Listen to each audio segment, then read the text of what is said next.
Good afternoon, friends. I hope you're all doing well. For entertainment purposes only, I want to talk to you about the war in Iran.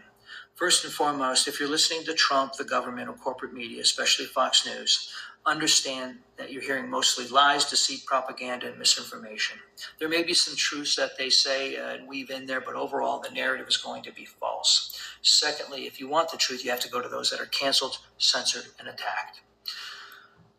When we're looking at the situation, we have to look at the enemy. The enemy is the satanic pedophile globalists that are predominantly, but not exclusively, Zionist Ashkenazi seeking a new world order. They are saturating our government. They are in positions of power and influence across the globe.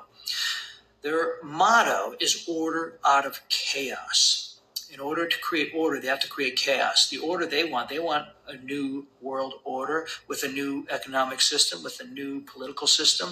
And in order to do that, they have to bring on chaos. There's no greater creator of chaos than war. That's what this war is all about. We are here being told we're going to get the cookie, right? We were told that this war is going to end quickly. We are told that the Straits of Hormuz is going to open, that America is going to be put first, that affordability is going to be addressed, and that there's going to be peace and prosperity around the globe. That's the cookie they've been promising us. We're getting none of that. Think about that since the war started. Remember, it was supposed to be 2 days, then a few days, then a few weeks, then 4 to 6 weeks. Well, ladies and gentlemen, we are now at week 8. There's no end in sight. And I pray I'm wrong, but I don't believe I am. But this is going to escalate. It's going to extend. They're going to put boots on the ground. There's going to be casualties. There's going to be POWs. If they can put a draft in, they will. Almost certainly, this is going to go global. And if it does that, there's a very good chance it's going to go nuclear. This is why we have billionaires building bunkers on their properties. And this is why we have Trump building a ballroom modeled off of Solomon's Temple with a bunker system underneath. I bring this up because we're being lied to every day. Every day they extend this war. Every day they push it back. This is all a lie to push this new world order and to create chaos with this global war. This is the truth. We need to expose it because this enemy cannot survive the truth. The truth is the best weapon we have. It's important to get this information out. It's important for us to unite together and demand truth, transparency, and justice, because that's the only thing that's going to set us free. We have to wake up the masses. Good luck with this. God bless. Talk to your friends and family. But this war is nothing about other than chaos in order to create the new world order, and it needs to be stopped. Good luck. God bless. So this guy absolutely nails why people are so distrustful with data centers right now. And if you haven't seen this video, you really need to watch it. I think the more fundamental problem we have with AI is that we're all too familiar with the type of people who are pushing it on us. These are the same type of people who gambled away our economy in 2008. The same type drowning us in medical debt. The same type of people who started an opioid crisis on purpose. In short, the type of people who will happily ruin millions of ordinary lives to make money. If we had any reason to believe that those in power cared about what happens to us, then maybe we'd be able to embrace AI as a tool with the potential for some good. But as it stands, we have no choice but to see it as a weapon. And right now, a handful of billionaires are holding that weapon to the heads of everybody in this country who works to make a living. Ladies and gentlemen, Donald Trump prepares for a ground invasion. I'm Christopher Green. Please get ready, like and share, and God bless to all you brothers and sisters out there. It's now being confirmed, as we first reported several weeks ago, that Donald Trump is preparing for a ground invasion attack of Iran. There's been 17 service members killed thus far with the Iran war, and things are really escalating. Donald Trump is charging, of course, a 20% toll at the Strait of Hormuz, which is sending oil skyrocketing higher. This will affect gas, fertilizer, and much of the food supply worldwide, especially in second and third world countries we need to pray for. In addition to that, Donald Trump in his speech just days ago warned that the real enemy is China. It is the communists and the Chinese that have been rigging, meddling, and illegally interfering an act of war in United States politics and our electoral process. This is a really big deal because it signals that the real war is actually not with the proxy that is Iran or even Ukraine, which is still raging now and has been for many years. It means that the United States and the American people are not just preparing for a ground attack of Iran, many more counterstrikes, God forbid, many more casualties pray against it, but a real war with over 1 billion Chinese. We haven't seen anything like this since World War I, of course, and World War II. And what I believe will be a 21st century Pearl Harbor cyberkinetic event will affect not just the stock market, but our entire way of life. Again, hindsight is always 2020, and we saw this during the COVID lockdowns, how everything about our lives suddenly changed. And nothing's ever been the same since that event. Again, folks, this is absolutely dire, and we must pray for the United States of America, all people around the world, and pray that this ends peacefully, because it appears that this Middle Eastern war, just another one of many, will be far worse than many of us expected. Keep your eye on the stock market. We're seeing the Japanese yen carry trade unravel overseas. It appears that Kevin Warsh at the central bank will actually raise interest rates.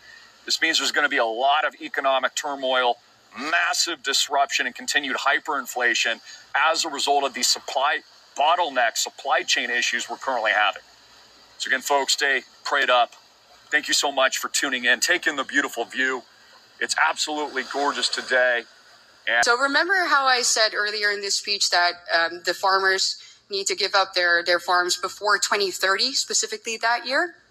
Yeah, so that's not a coincidence. That year doesn't come out of nowhere.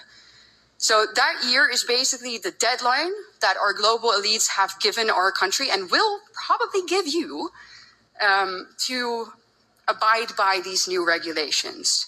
And that agenda is called the 2030 Agenda.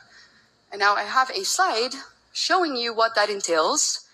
So the 2030 Agenda is a United Nations agenda. So there we go. Everybody is part of the United Nations, right? The entire world. And this agenda consists of 17 what they call sustainable development goals. And when you take a look at them right there, you're like, well, what's wrong with that? You know, they all seem very noble. No poverty, no hunger. Who could be against that? However, if we take a closer look at how they actually want to accomplish all of this, anybody with 2 functioning brain cells realizes that this cannot happen unless there is an active and maybe even forceful redistribution of goods, foods, property, and our rights, which basically comes down to the obliteration of all of our basic liberties and our rights. And these goals, as I said, are not restricted solely to the Netherlands. They are global. And that's where we see their true motive. The people behind this want to establish a one world government, a new world order in which they decide what we eat, when we eat, where we travel, when we travel, who we meet, and what we are allowed to spend our money on. Basically, control over every single aspect of our lives. And I'm sure that many of you have heard the famous sentence from Klaus Schwab, you know, where he says, you'll own nothing and you'll be happy, right? Yeah, that's this agenda. So why are the people behind this agenda specifically targeting farmers? Well, it's because obviously they really want our way of life and the things that we eat to radically change. They don't want us to eat foods that make us strong. They want us to eat synthetic meat created by Bill Gates. They want us to eat bugs. They want us to drink soy milk so that we become weak and obedient. And we do as they say, and we buy what they offer. People are afraid for NFL quarterback Aaron Rodgers after what he just admitted to Tucker Carlson. Leave us alone. Leave us alone. Yeah, stop spying on me. Yeah. Get off my computer, get off my cameras, get off my Ring camera, you know, take down all this stupid CCTV cameras everywhere that are watching everything And because the next step to all of this, people don't realize this, and this is the facts, is China and what's going on there, and social credit scores, and your entire life monitored. Like, that's where we're going. Slowly, Jordan Peterson said, was doing an interview and talked about how does, I can't remember what the conversation was, but I heard him say this. How does corruption take form when it's so obvious? It's slow movements. It's like barely inching towards, total corruption and obedience, where you don't really see it coming. Next thing you know, like, oh, I have no other option but to get a chip in my hand, or have a social credit score that allows me to, fly in a plane. If I don't have a good one, then I got to ride on a bus. Or it's slow movements. It's like barely inching towards, total corruption and obedience, where you don't really see it coming. Next thing you know, like, oh, I have no other option but to get a chip in my hand. It's slow movements. It's like barely inching towards, total corruption and obedience, where you don't really see it coming. Next thing you know, like, oh, I have no other option but to get a chip in my hand.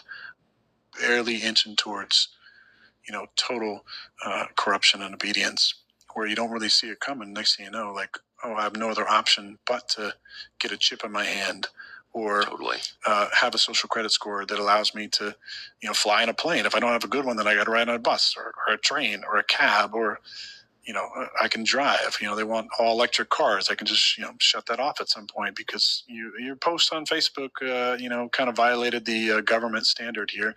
And also, we're going to freeze your bank account, or only let you, eat at this restaurant. Eat at, get groceries from this store, not like the nice, organic store. You have to eat over here, or eat insects or whatever the hell. The Oreo store. Yeah, Lucky Charms. We're not far from that if we don't stand for civil liberties. And people always when I talk about, because I'm always been a big proponent of Ed Snowden, and people are like, well, I have nothing to hide. And I'm like, that is the worst answer, because I don't have anything to hide either. But I want my privacy, and you don't understand. You think the government's just going to stop at what they're doing now? They're not going to stop with this. They're inching closer to being 1984, where they have a set in some sort of TV set in your house that watches you. Make sure you get up and do your 10 push-ups, 10 sit-ups.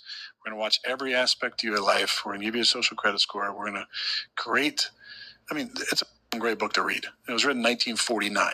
And how accurate it is today. Literally, the Ministry of Truth. We literally had a government organization that was censoring free speech and categorizing things as misinformation. There was a Ministry of Truth czar who was making decisions based on what they thought was acceptable language online, and all these fact checking People